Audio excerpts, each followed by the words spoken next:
et messieurs, bonsoir. Il est 20h sur les antennes de la télé Futur Média. C'est parti pour le sommaire de cette édition. Lalla Camara repose désormais au cimetière de Touba. La tristesse et la désolation des parents et amis lors de la levée du corps ce matin. Et il demande à ce que l'enquête aille jusqu'au bout. 24 heures après l'attaque à l'agence Wafa Cash à Nord-Foire, le travail reprend difficilement. Le témoignage poignant de la chargée de clientèle de l'agence qui a frôlé le pire à suivre dans cette édition. Le rapport Djangando pour la qualité de l'éducation fustige beaucoup de lacunes chez les élèves dont les matières comme les mathématiques, la lecture entre autres. Une évaluation est en cours pour 2019 avec des innovations. Et puis le CIRID s'indigne du silence de la CEDEAO et de l'Union africaine après la tuerie de ce samedi au Mali. Le Centre indépendant de recherche et d'initiative pour le dialogue soutient que l'heure est à la mobilisation pour trouver des solutions face à ces massacres. Voilà le sommaire de ce 20h. Tout de suite, le développement.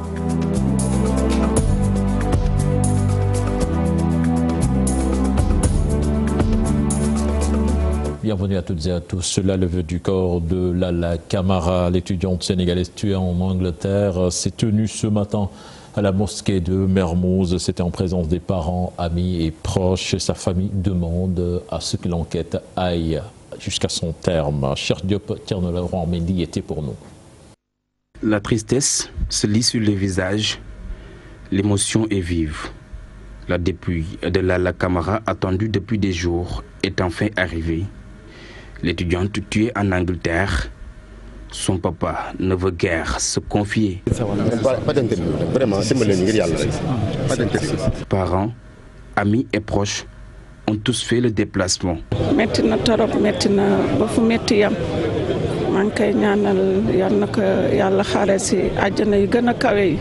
Que Dieu l'accueille dans son paradis. Une mort atroce.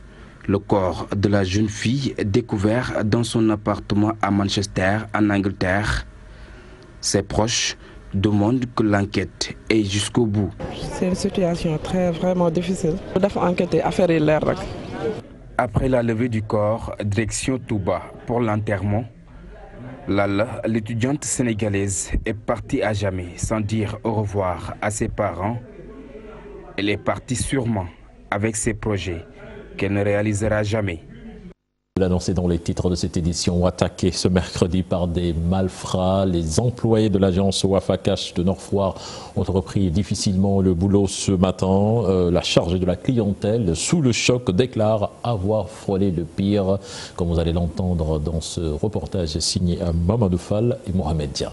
Elle a frôlé la mort, elle a eu la peur de sa vie. La chargée de la clientèle ne s'attendait pas à une visite des braqueurs. Bien installée dans son bureau ce mercredi matin, elle est menacée avec une arme à feu, un pire cauchemar. Elle est morte tout près, tout en sachant que j'ai laissé là-bas un bébé qui n'a même pas 2 ans. Après, je me suis dit que moi, j'ai sacrifié ma vie. Tout pouvait y arriver. Le gars, il m'a pointé l'arme comme ça devant moi. 2 braqueurs qui voulaient mettre la main sur le coffre-fort, contenant plus de 8 millions, mais la ruse de la caissière a pris le dessus. Mais c'est quand il venait que j'ai eu le réflexe de fermer le coffre avec mon pied, qui contenait aux environs de 8 500 000. L'autre avait l'arme pour me dire ouvre le coffre, tu nous donnes l'argent, on te laisse partir, sinon on te tue. Des faits récurrents qui poussent aux agences à prendre des mesures. Selon le responsable du réseau, la structure va renforcer les agents de sécurité et mettre plus de caméras dans ces différents locaux. Pendant ce temps, le vol de bétail à Bounkiling inquiète les populations de Saré-Guelel. Ils ont décidé, avec les citoyens gambiens, de créer des comités de vigilance pour faire face aux voleurs. Les détails dans cette correspondance signée Bakary Conté et Khalim Diawa. Le vol de bétail, un phénomène très récurrent dans le département de Bounkiling. Souvent, des troupeaux inquiets sont emportés vers la Gambie, des voleurs armés jusqu'aux dents. Ils sont toujours armés jusqu'aux dents. On se déplace en nombre important mais sans aucune arme. Si nous prenons des armes, nous risquons d'avoir des problèmes en croisant la gendarmerie. Les populations ne savent plus à quel sein se vouer. La viande se vendait partout. Les voleurs transportaient la viande avec des charrettes et personne n'osait parler.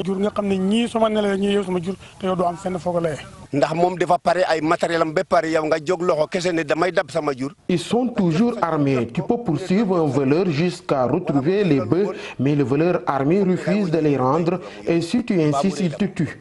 Nous demandons des véhicules pour faciliter le travail.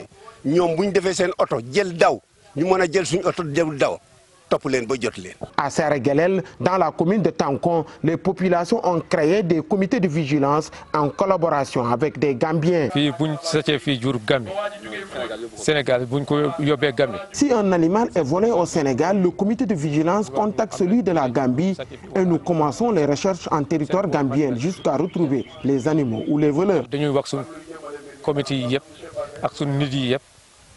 Les autorités demandent aux populations de dénoncer. Population, il faut que nous dénigrions.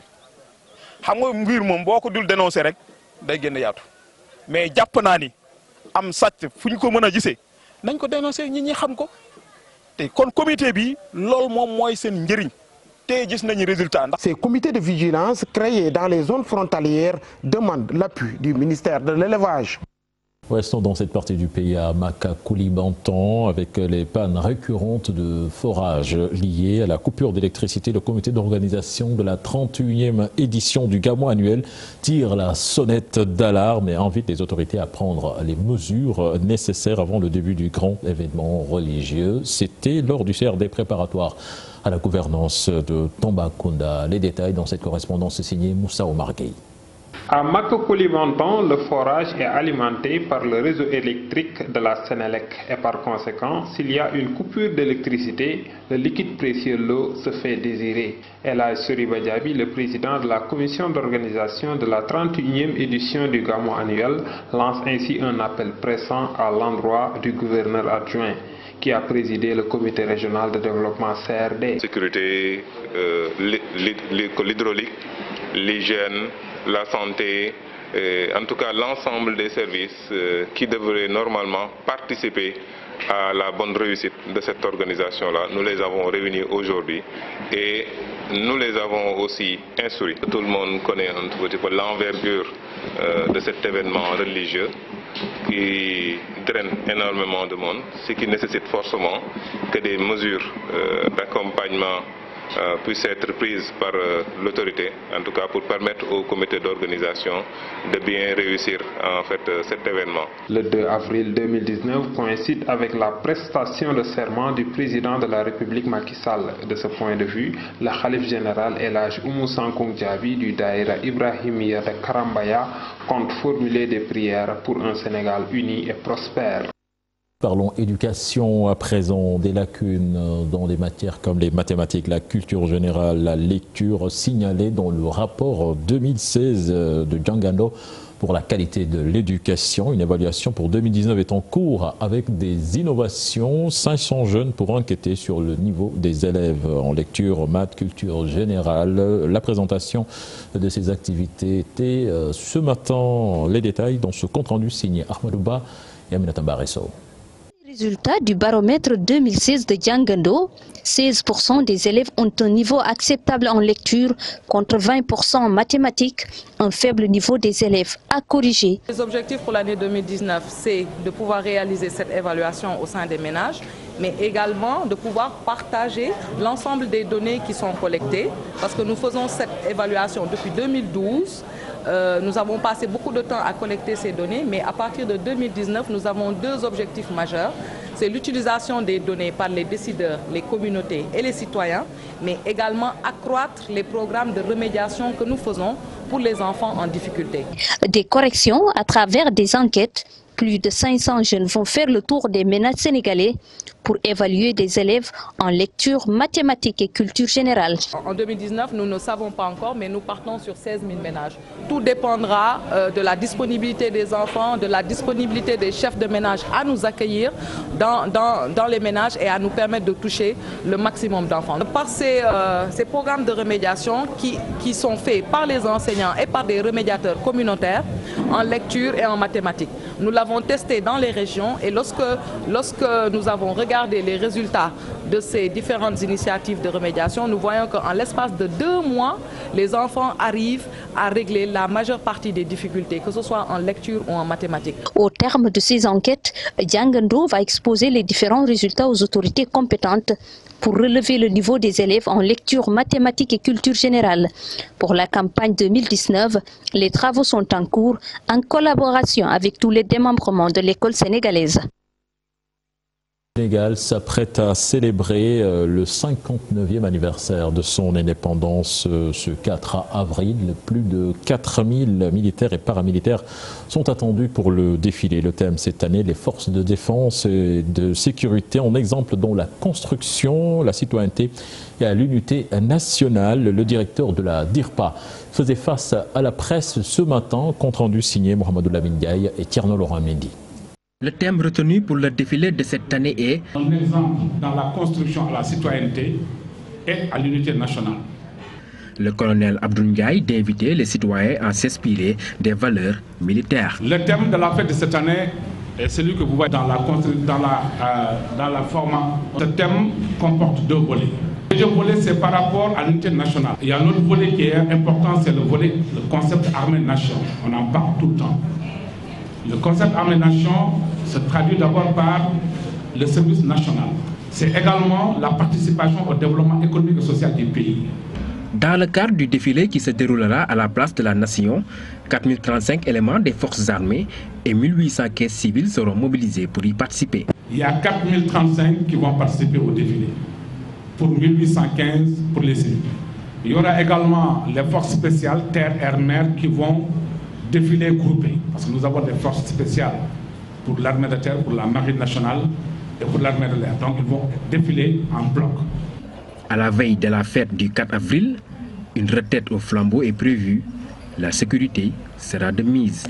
Nous parlons politique à présent avec la rencontre des candidats de l'opposition à la présidentielle ce mercredi, analysée par le professeur Mbaye Thiam, le politologue, juge pertinente la démarche qui dénote aussi d'une certaine confiance entre eux. Les détails dans cet élément signé Al-Hassan Ba et Yafaraba. La confiance règne encore entre les 4 perdants de la présidentielle. Une nouvelle rencontre jugée pertinente d'après le communiqué. Idrissa Seck, Issa Sall, Madi Kenyan et Ousmane Sonko refont l'actualité et c'est de bonne guerre, souligne le professeur Mbaye Thiam. D'abord, il ne faut pas qu'on les oublie. Il ne faut pas que Macky Sall continue à faire seul l'actualité.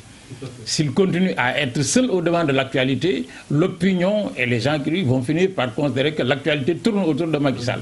Donc le fait, juste à quelques jours de sa prestation de serment, de se retrouver, déplace un peu le curseur de l'actualité.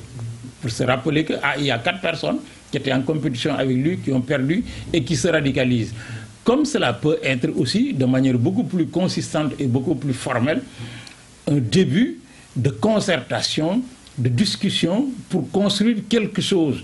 La poursuite des concertations est prévue dans les jours à venir. Peut-on s'attendre à un pôle oppositionnel solide entre eux? De l'avis de l'universitaire, l'une des faiblesses de l'opposition réside dans sa dispersion. Elle réside aussi dans son absence de projet politique cohérent pour chaque groupe, pour savoir qu'est-ce que l'un peut lâcher au profit de l'autre, inversement, pour construire ensemble des convergences. Il y a autant de leaders que de vision, autant de leaders que de démarches politiques, autant de leaders que de stratégies et de tactiques politiques, ils sont dispersés. Et une opposition dispersée fait toujours l'avantage, évidemment, d'un pouvoir politique. Mais est-ce que cela constitue uniquement l'opposition? Ou est-ce que l'opposition, c'est l'ensemble des partis qui étaient contre Macky Sall et son système, et dont certains se sont retrouvés en coalition avec les 4 candidats, et qui, après, continuent à l'être ou ne sont plus dans la coalition. Je pense qu'il faudrait qu'on fasse attention à la fois à la terminologie qu'on utilise et au contenu qu'on donne aux mots. Les 4 perdants peaufinent leur stratégie pour préparer les prochaines étapes. Madi Kenyan, Idrissa Seck, Ousmane Sonko et Issa Sall se mettent en perspective. Et puis l'implication des femmes dans la résolution des conflits au Sénégal s'impose. Une demande en ce sens a été faite au chef de l'État par les femmes des régions du nord du Sénégal, de Ziguinchor, de Sédhiou, de Kolda, de la Gambie et de la Guinée-Bissau. C'était lors d'un atelier destiné à briser les barrières entre femmes du nord et du sud du Sénégal. Là-dessus, des explications d'Aïdara Ndiaye au micro de Boubacar Diassi. Nous félicitons le président de la République pour ce deuxième mandat. Nous espérons que pour ce mandat, les femmes seront au cœur en fait, de toutes les actions, aussi bien au niveau communautaire, local que national. Et lorsqu'il appelle au dialogue, nous savons que beaucoup d'exemples à travers le monde montrent que lorsque les femmes sont impliquées à leur juste valeur dans la recherche et la consolidation de la paix, des réussites ont été prouvées. Je vais donner l'exemple du Mano River, mais l'exemple des femmes du Mali lorsqu'elles sont levées pour que la signature de l'accord de paix puisse se faire. C'est là où vraiment les rebelles et les autorités ont pu signer cet accord. Donc il doit s'appuyer sur les femmes, mettre davantage l'accent sur le leadership des femmes pour la résolution de la paix en Casamance, mais aussi les autres conflits au niveau des autres régions du Sénégal. Des jeunes souvent victimes d'abus sexuels en Afrique. C'est un constat de l'Alliance des communautés pour la santé qui veut renverser la tendance à travers des modèles d'intervention proposés aux États. La NCS et ses partenaires étaient en atelier à Ndayane. Les détails dans cette correspondance signée Ousseynou Thiam et Ahmadou Bambasamba. En conclave à Ndayane, l'Alliance nationale des communautés pour la santé et ses partenaires se penchent sur des modèles d'intervention des États de l'Afrique de l'Ouest et du Centre pour lutter de manière efficace contre le sida et les abus sexuels chez les jeunes. On a constaté au niveau des jeunes beaucoup de problèmes comme l'infection à VIH, les IST, les grossesses indésirées, mais aussi les violences basées sur le genre. Donc le projet essaie de répondre à un certain nombre de problèmes que j'ai cités tout à l'heure. Nous pensons qu'il serait important de partir de ce projet-là pour développer de meilleures stratégies et offrir les possibilités au niveau de nos États, aussi bien en ce qui concerne les États de l'Afrique de l'Ouest que les États de l'Afrique du Centre. De l'avis des responsables de l'ANCS, une application sera lancée pour mieux informer et sensibiliser les jeunes sur leur sexualité. C'est une application qui est pour les jeunes et qui cherche à réduire le VIH, les grossesses non désirées et les violences, notamment les violences basées sur le genre. Donc à travers cette application, il y a des contenus, des informations que les jeunes peuvent trouver à la fois sous la forme de texte, sous la forme de contenu audio, sous la forme de vidéo. Il y a également une liste de services auxquels les jeunes peuvent recourir quand ils ont des problèmes de santé, quand ils ont des problèmes notamment par rapport aux droits. Il y a des structures de protection qui seront répertoriées dans cette application. Et cette application elle va également contenir un chat pour que les jeunes de toute l'Afrique de l'Ouest et du Centre puissent échanger entre eux sur les sujets d'éducation et de santé sexuelle et reproductive. L'Alliance nationale des communautés pour la santé veut, à travers ces modèles d'intervention proposés aux États, pousser les jeunes vers une vie sexuelle beaucoup plus responsable. Puis sur l'international, le Syrie s'indigne du silence de la CEDEAO et de l'Union africaine sur les tueries de ce samedi au Mali. Également au Burkina Faso, son représentant en Afrique de l'Ouest et du Centre appelle à la grande mobilisation pour trouver des solutions face à ces menaces, ces massacres plutôt. Maodo Malik Mbaye, que je vous propose d'écouter au micro de Fatima Touré. Le Syrie s'indigne d'abord du silence incompréhensible de la CEDEAO et de l'Union africaine sur ce qui est en train de se passer au Mali et simultanément également au Burkina Faso dans l'est du pays. C'est la raison pour laquelle le Centre indépendant de recherche et d'initiative pour le dialogue en appelle à la tenue urgente de sommets extraordinaires, aussi bien pour la CEDEAO que pour l'Union africaine, au-delà des condamnations. Et de notre côté, nous avons décidé de faire promouvoir une diplomatie parallèle, axée sur la musique et le sport. En quoi faisant? En mobilisant de grands noms de la musique africaine, tels que Youssou N'Dour et Salif Keita, mais aussi à faire jouer nos talents, nos jeunes sportifs de toutes les disciplines, notamment du football, qui ont des voix et des noms qui portent à alerter et à sensibiliser sur ce qui se passe au Mali. Et à faire en sorte également que des mesures urgentes puissent être prises dans le but de sécuriser ces parties des territoires maliens et burkinabés.